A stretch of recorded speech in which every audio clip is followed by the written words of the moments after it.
Hello and welcome back to the channel. Today we're going to be reviewing your aesthetic advice, your glow up advice, looks maxing advice, whatever you want to call it, as per the Ask Reddit thread on r/qovesstudio. If you haven't been there, then I suggest you check it out. There's a lot of good user submitted information there, a lot of discussion. As usual, we're going to be reviewing your advice, giving you feedback, our thoughts on it, and whether or not it's actually practical or pragmatic to follow that type of advice and how you can improve upon it to make it much more tolerable. Now, today I have a special guest with me, JC the Catalyst, who, if you're unfamiliar with him, he does very similar content to what we do at Coves, but on TikTok, much more shorter form content. Regardless, the first half of this episode will be on my channel, and the second half will be on his channel on YouTube. So you should probably check it out if you enjoy it and show him some love as well, because he's an up and coming creator on the YouTube platform, and I think his content goes really well with my content, because they don't clash and they're more of a,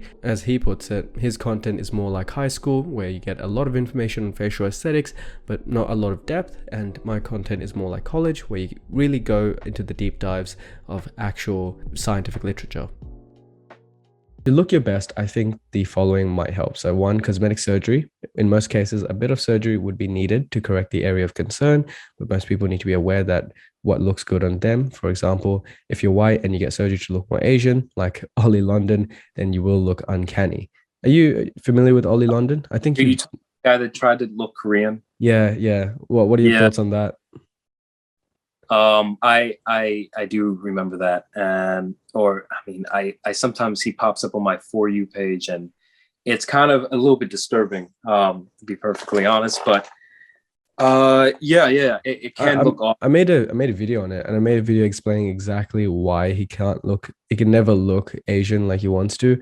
And then it's just a lot to do with his bone morphology. Like, for instance, his orbital openings are very big and wide, as is the case with Caucasian skulls.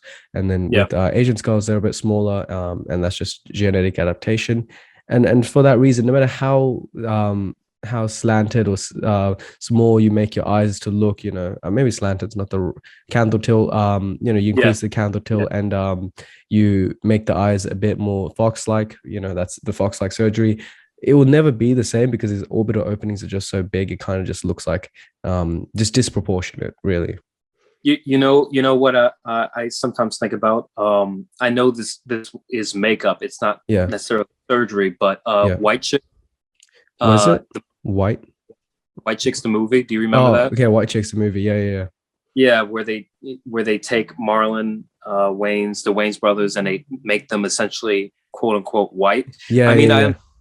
I understand the job. It's supposed to look bad, but at the same time, I've seen like other comedians try to look quote unquote white, and it doesn't quite, no matter how much makeup, a lot of times it doesn't quite work out in that kind of way. I actually touched on this in another video where they tried to whiteface basically black people, so they put completely white makeup on them, and they tried to make them, I guess it was a political stance on like blackface and like some kind of political commentary on skin color. But really what happened was, you can still tell that they're African descent, right?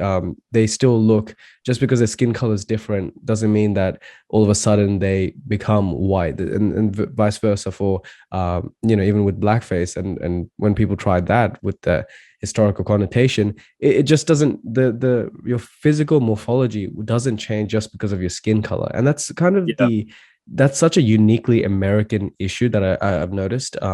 Americans are so obsessed with identity politics that skin color is like number one concern. Like, if anybody says anything about skin color, it's like you're canceled. Whereas it's not skin color, that it's so much more than that. It's the way your nose is shaped, it's the way your eyes are shaped, it's the way the height of your face versus the width. There's so many factors that people don't even know exist. And I feel like the moment, at least with TikTok, and you always have to be careful with it, the moment you even start talking about how people look, even talking about facial attractiveness, it's all seen as racist, and people suggest that you are putting out Eurocentric Eurocentric beauty standards. So it's kind of like a America is very when it comes to that. Yeah, because Eurocentric beauty standards would be like blue eyes and blonde hair, and but that's nobody's ever said that's like the most attractive face. What we're saying is attractive is strong dentofacial features, healthy facial development, good tongue posture, all of those things, clear skin. That's not a Eurocentric beauty. You don't have to be European to have clear skin. It's just so stupid to me. And this is, sorry, go on. Well, I did a video recently about redheads and the origin of redheads. They came from Central Asia.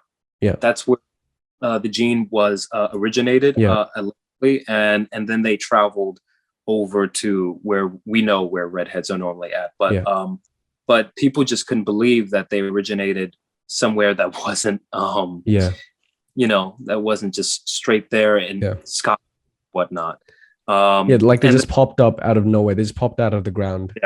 Yeah, and it's just like when you get focused so much on race, you kind of lose the full understanding of like how people develop and how exactly facial structure and like the differences and the likenesses. Like for instance, I know, if I'm not mistaken, Spanish have Arabic influence because I believe the Middle East kind of like ran Spain for a while. Or at least Al-Andalus, of course. There's a lot of with a lot of modern day Spaniards, there's still Middle Eastern Mediterranean influences. With a lot of South Asians, there's Aryan influences, and even people don't really want to talk about that. It's a very touchy subject for them. But there's like a South Asia, like India is probably the best example, because there are people, if you go from top to bottom, there are people of so many different ethnicities, from Dravidians to Aryans right at the top to Pashtuns, and there's so many different ethnic groups that all live in that one country, that people just have this hard time understanding the concept of race, where race is really another thing is ethnicity is like very strictly anthropologically speaking. This is something that people get confused. Race is dependent on your physical features. So race, the nose size, your skin color, all of those physical features. Ethnicity is dependent on your cultural ties. So what we often call ethnicity, like your ethnic group, we tend to think of that as your racial group. It's the other way around, right? So when we're talking about race, we're talking about physical features. When we're talking about ethnicity, we're talking about cultural ties. What type of cultural things you guys do together. Let's move to the next one before we stay on that one too long. Let's talk about skincare. So get smooth skin by exfoliating or using retinols, chemical peels, and lasers. Of course, getting these treatments and not protecting your skin from the sun would just be a waste of your money. So I'll let you go first on that. I have a lot to say on skincare. Well, what was the last part about wasting money? So not protecting your skin from the sun will just be a waste of your money. Yeah, I mean, here's the thing. To also add, when this is the part that kind of annoys me, when also people talk about botulinum injection, Botox. Yep. Botox is made to, make the illusion that the wrinkles are gone, but it just kind of like freezes your nerve, whatnot. And what people don't understand, especially even rich people don't understand, is when you get this and you create this illusion, you have to ask yourself how you got the wrinkles in the first place. And this is with anything that you're doing with skincare or whatnot. You are going out in the sun all the time. I've worked with like people that started to have aging around 19. And I asked them, like, what do you do all day? And they said, oh, I play volleyball. And so they're playing volleyball, so they're out in the sun all day. And I was like, do you wear, I don't think you wear sunscreen. Is that correct? And he was like, no, I don't wear sunscreen. And he already started having the smile lines around his area. And that is like shocking, because I believe he was around like 19 when he was starting to have that kind of stuff. And so I always tell people, including people of color, you have to wear sunscreen, especially depending on what area of the world you are in. It could be very, very damaging, more so than other areas of the world. But regardless, you need to wear sunscreen. You can get your vitamin D from other sources. Yeah, we covered this on a previous video on, I don't know if Yeah. you're familiar with Valkyrie, the Twitch streamer. She released a blue light skincare product that protects your skin from blue light emitted from your computer screens. There's some truth to that, but realistically, the too long didn't read of that is that the blue light, it's not enough to create significant damage over the long term. But Yeah. what we can find from that, what we did learn from that research was that 50% of the visible light that is coming from the sun. So the actual implication is that sunscreen protects your skin from UV light, which is what everybody knows. But what about the visible light? The very thing that makes the beach so bright to look at, you don't really think about that. And that's still on the electromagnetic spectrum. It still has a effect of creating free radicals in your skin. So a lot of people neglect the importance of the visible light that's hitting your skin. And so for that, my recommendation would be not just to wear a sunscreen, but to wear a tinted sunscreen. And that's where a lot of people have issues with, because if you're a person of color, tinted sunscreens can, make your skin look blue, or like so all the other shades. And, they have to be blue because they're blocking out visible light. So you need, like, just by definition, they have to be a certain color to block out visible light. They're absorbing that visible light essentially. And so people have issues with using tinted sunscreens, but I think if you can, try to find a really good quality tinted sunscreen that you can tolerate the blueness of it, just tints your skin a bit, but it is the best advice. So on top of sunscreen, you should be wearing a tinted one to protect yourself from all light. So I don't know the research as far as like for I think, what is it, Elta? Elta has a tinted sunscreen. Do you know Elta? Yes. Yeah. I know which one you're talking about. I used to use it. I'm probably going to get it bill pretty soon, but yeah, I know people recommended that. But do you know any research to on their tinted sunscreen or on that specific brand? No, but yeah, there are some materials that we mentioned. I think it was titanium oxide and ferric oxides that are, if your sunscreens have those ingredients, so they do have clinical proven efficacy. So titanium and ferric oxides, and if those are very good at absorbing the harmful effects. But other than that, it just really depends on the ingredients used in your sunscreen. So I guess you can, turn around and look, but I will just recommend for most people just to choose a tinted sunscreen to begin with. Because most people, I honestly, I didn't even know that they existed until quite recently, maybe like 6 months ago. So I think just being aware that that's even an option, and, trying to switch over to tinted sunscreens just gives you an added layer of protection, and just depends how serious you are about your skincare protection.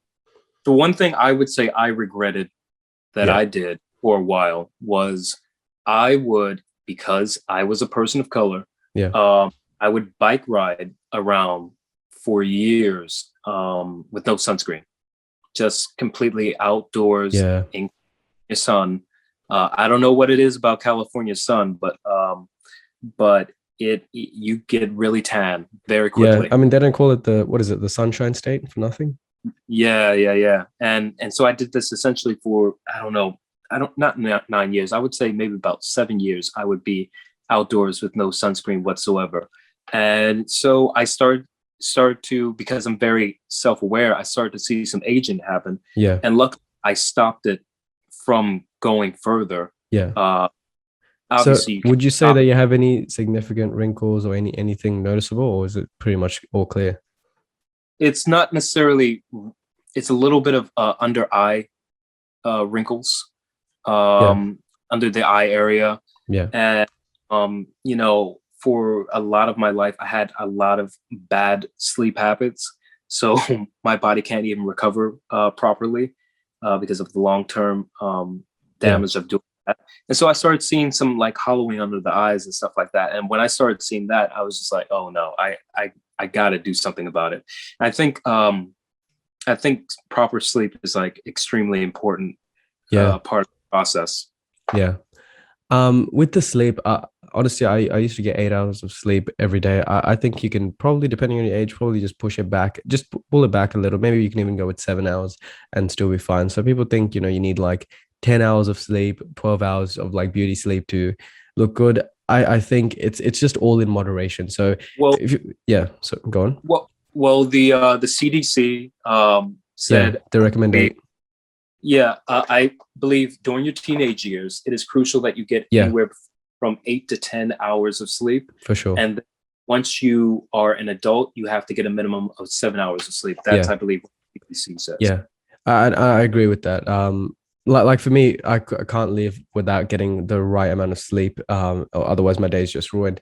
But Yeah. I think I've started like training myself to be fine on 7 hours of sleep, and I think that extra hour that it gives me is just really beneficial. So I guess that would just be some anecdotal advice. So maybe you can get off with seven. Rather, if your only thing that you're doing for your routine is just sleep, then I think that's kind of short-sighted. If you think 10 hours Yeah. of sleep is going to give you some considerable advantage just because you're getting more, no, not quite that. No. But I will say the amount of like my clients, and when I ask them, I go through a list of like where I before they, because a lot of them just want to send me the photos and just say, oh, tell me, Yeah, what to improve on. I stop them in their tracks and I basically say, I'm going to first need to know what your lifestyle habits are for the last yeah, 10 years. yeah, And so I start asking them, one of the first questions I ask them is, how long have you been sleeping for the last 10 years? Like, be very honest, like, how many hours do you on average sleep? And the amount of people that say about 5 to 6 hours is staggering. And yeah. and I can see it in their face. I can see the hollow eye area in Mm, their face of them doing that for so long. And a lot of it is just long-term damage that has happened over years. And one girl said, I've always had this kind of stuff, and then we looked at a younger photo, and I was like, let me see a younger photo. And essentially she looked, you know, uh, you could see there was a yeah, difference. yeah, for sure. For Yeah. sure. There's like a significant time point where things it really just makes or breaks the way you're gonna look. And I think that's during puberty. Because everyone as a kid, I guess most kids are really just ugly looking little gremlins, but as they get older, there's that really crucial time point where the difference between you becoming an attractive adult or an unattractive adult is really make or break for you. And I think puberty is the best time for that. And there's so many people I see Yeah. that get only 5 hours of sleep during puberty for whatever reason, and they grow shorter than the average male height. And then there's people who don't focus on their breathing and their tongue posture. They have sleep apnea. They get recessed dentofacial features. So there's so many factors that people just So many neglect. And that's the great segue into what I was going to say earlier, that when people ask you for advice, especially with Qovs, our company, that they just want results. They just want yeah. just tell me what's wrong with my face. The thing is, it's that you completely neglecting lifestyle changes, and nobody wants to make lifestyle changes because they just want a silver bullet solution. Surgery, non-cosmetic surgery, anything. No, sorry, non-surgical solutions like Botox and stuff. They just want a silver bullet and they just want to throw money at the problem. But the thing is, those lifestyle changes are so much more expensive than a surgery, and that's why they get results. Taking a collagen pill or something like that every day for the next 20 years will have significantly better results than just trying to get a surgery and 20 years down the line, or Yeah. not wearing sunscreen. Sunscreen's expensive. Like my sunscreen's probably like costing me like 20-30 bucks a month. And it's a decent quality sunscreen. So I wear that every day. That's part of my skincare routine. And that's going to add up. That cost over maybe the next 20 years is going to add up and probably be more than just getting surgery 20 years later. But there's one of those reasons why those things actually work. Those lifestyle changes work versus, just pushing the problem further down the road. I don't know if any of the viewers have seen Squid Game. You're asking if anyone's seen Squid Game? What? No, I know, but the man in the beginning that challenges the main character and basically asks him to play a game In the subway, yeah, in the subway. yeah, He's 42. yeah, He's 42 years old, yeah, and I don't know what kind of like products that they're doing yeah, in Korea. I know some of them, but yeah, but whatever their skincare routine yeah. is, They take skincare very seriously as well, and people always blame it on plastic surgery. Like, oh, Korea's a plastic surgery capital. Of course, they're gonna look. No, they take skincare very seriously, and I wouldn't say they have a more open attitude to plastic surgery, but that doesn't mean everyone gets plastic surgery done. It's this skincare is still a very big part of their culture there, and oftentimes with men, it's harder to look baby faced, I guess, as you get older, look youthful as you get older. Whereas with women, I feel like it might be a bit easier just because of the lifestyle changes and just the things the women do differently to men. And for that instance, I also think testosterone has a role in how your skin ages. I Yeah. think this is just purely off the top of my head. I think there was a study, and I'll try to find this in post production, that linked testosterone to skin aging and stuff like that. So as testosterone, you're high in testosterone, it does have immunosuppressive effects and some deleterious effects on your health. But that's for that exact reason that testosterone is attractive on men, because it's like a handicap. And so for men, they do age a bit worse than women. In terms of skin health, wrinkles are deeper and sharper.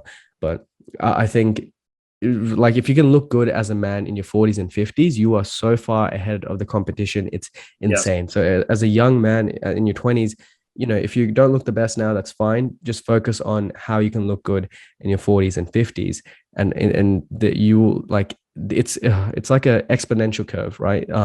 Everybody else falls off really quickly early on, and then if you can look good, then the rewards are so far greater than anybody else that you wouldn't even think about it. There's a big shift that has happened in the last couple of generations. Like, if you look at people that like consistently work out their entire life, and look how they age, and then you get the people that not necessarily, I don't want to say gain weight, because that's thing, that's a whole nother section. But the people that didn't work out, didn't really do anything with their health, the way that they age is significantly different. I mean, it's all down to discipline, really, because working out is the highest form of discipline. You get up and you do something every single day consistently. If you can work out every single day, or follow a routine maybe 4 or 5 times a week, then you can probably follow a routine to take your collagen supplements and your skincare products and your sunscreen and all the other stuff that you need to as part of your lifestyle changes. And I think the thing about it is, I get a lot of people that just try to say like, oh, do I have to work out? Do I have to? And I basically say, I mean, you don't have to do anything you don't want to do. But at the end of the day, if you do not get the results that you want, you have to admit to yourself that you kind of like created your own situation right now. And that's kind of the big thing that I try to do, is I hold people accountable of the first thing is to acknowledge that you partially created the situation. It's not all genetics. It's not some magic misfortune wizard that kind of like, put you in this position. A lot of it has to do with you. And, you taking that cheeseburger instead of, actually making a meal, or, you eating ramen noodles during college, all those years of doing that with MSG, all of those add up. It's like smoking cigarettes, eventually it leads to cancer. So the same thing, you eat a bunch of cheeseburgers with processed food, I mean, eventually it might also lead to cancer. Yeah, for sure. On that note, just before we move on to the next thing,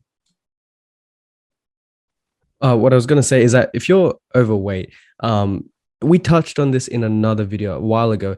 I'll draw this up on screen later in post-production, but what basically happens is that the more facial fat you have, especially around the cheeks, which is where a lot of people store their fat, the creases become deeper. And you can imagine that this creates a higher peak and a lower valley, and that's why the creases start to get deeper. And I've noticed this very distinctly with people with higher body fat, that their creases are super deep, whereas if you're low body fat, your face is more on the gaunt side, a bit leaner and I guess sharp looking, then those wrinkles, they're a lot less noticeable. And that's just because everything's just flat. There's no fat there to create a contrast between regions.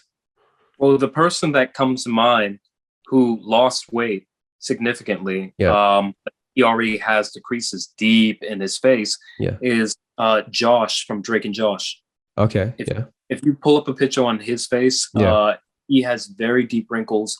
And I mean, I'm very glad that he lost the weight, but the unfortunate side of you getting to a point of where you're very overweight and then you lose weight, especially if you lose very quickly, you create very deep wrinkles in your face from all that long-term weight. And really, you want to do this before you've lost all the collagen in your skin. because by the time the collagen's gone, your skin just it loses the elasticity. So really maintaining elasticity through avoiding the sun as much as possible, taking collagen supplements and eating foods in high in collagen. That second bit's, maybe it's a bit iffy. We don't know the research on that fully, how effective that is, but avoiding the sun and just taking care of your skin are the two most important things for retaining collagen well into your 50s. And it's doable because we have that guy who's in his 50s. I'm going to put up on screen. He did it and it's definitely All right. doable. I think I know who you're talking Yeah, about. Is yeah, the Korean guy. Yeah. It's not plastic surgery. It is very doable, and I think he should be the benchmark for what we should just use him as a study. But let's move on to the next topic before we stay on Sure. skincare too long. Let's talk about hair. So having the right hairstyle that is suitable to your face, your hair color should also be the right shade and should work in harmony or complement the color of your skin and eyes. Not everyone looks good bald, so wearing a semi-permanent hair system, scalp micropigmentation, or getting hair implants might help. So I'm going to start off on this one. I think no one looks good bald. And I think saying that people look good bald is a bit of a cop out. There is some research on this. And again, off the top of my head, one of the reasons why we prefer men with hair over men who are bald, one of the reasons why being bald is deleterious or disadvantageous to your attractiveness is because it's because of the young father hypothesis, where basically you want to choose partners, you want to choose men that are younger because their seed, their sperm is healthier, right? So Yeah. for that reason, it makes perfect sense that as you get older, and that's one of the reasons why male pattern baldness may even exist as a indicator of older men versus younger men. Maybe it's something that's inevitable, but it does give younger men the benefit of just looking healthier and being healthier. Yeah.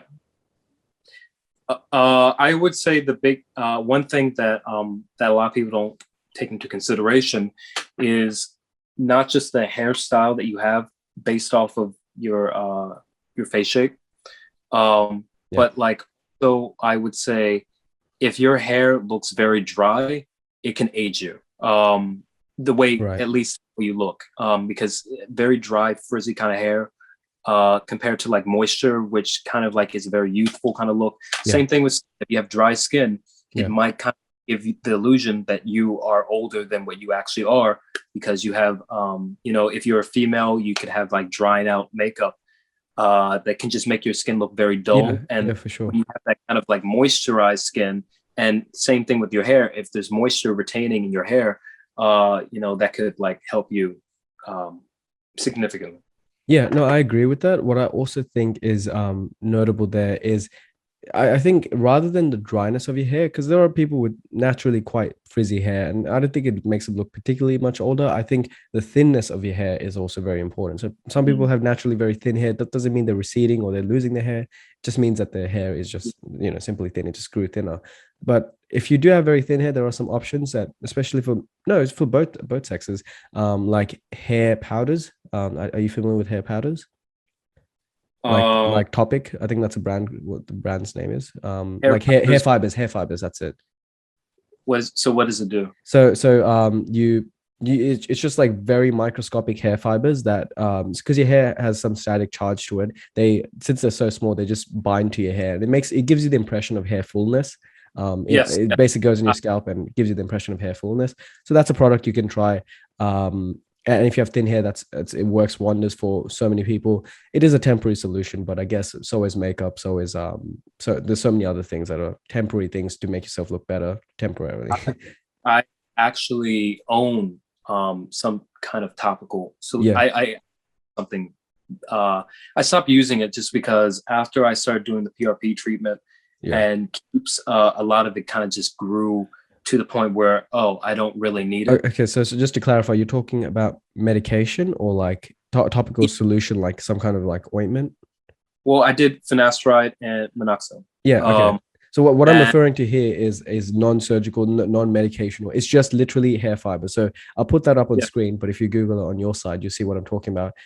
Hair fiber is just basically very microscopic particles of like the hair color. It's the same color as your hair, and you just put it on. I'm saying that I did do that topical treatment, but then I stopped after I started doing the stuff that brought like actual hair back. Yeah, for sure. I mean, with women, their options are a bit limited with regards to female pattern baldness, which is a lot rarer, but their options, they can't use finasteride, obviously, because that has some Yeah. very serious effects and it's made for the male prostate. With minoxidil, it does work, but perhaps not as efficaciously as a woman might want, because for women, their hair is very important to them, whereas for men, they're just told to shave it bald and not care, even though I think equally it's very important for both sexes. But regardless, if I'm not mistaken, PRP treatment can be used for women, if I'm not mistaken. Which parts of it? All of it, or for hair loss? Okay. Well, there you go. Yeah. Do you know PRP treatment? Yeah, I'm familiar with PRP treatments. Yeah. Okay, gotcha. I think, but I do think like having those topical solutions. So using Topic or something like that, and that's just the brand name. You can use any hair fiber that you want. Using a hair fiber in general can give you that little extra boost. So if your hair's thinning, that's an option. If your hair's bald, and this is for the men particularly, what can they do? If they're bald? Yeah. Oh, I would say a man unit. A man unit is like the last, like if you don't want to do, if you don't have enough hair to do a hair transplant, I would definitely, we're in the age of man units. It's so hard to tell if it's their hair or if it's not, because I think barbers have really gotten into perfecting this technique. So what a man unit is they put it's kind of like it's a hair system, isn't it?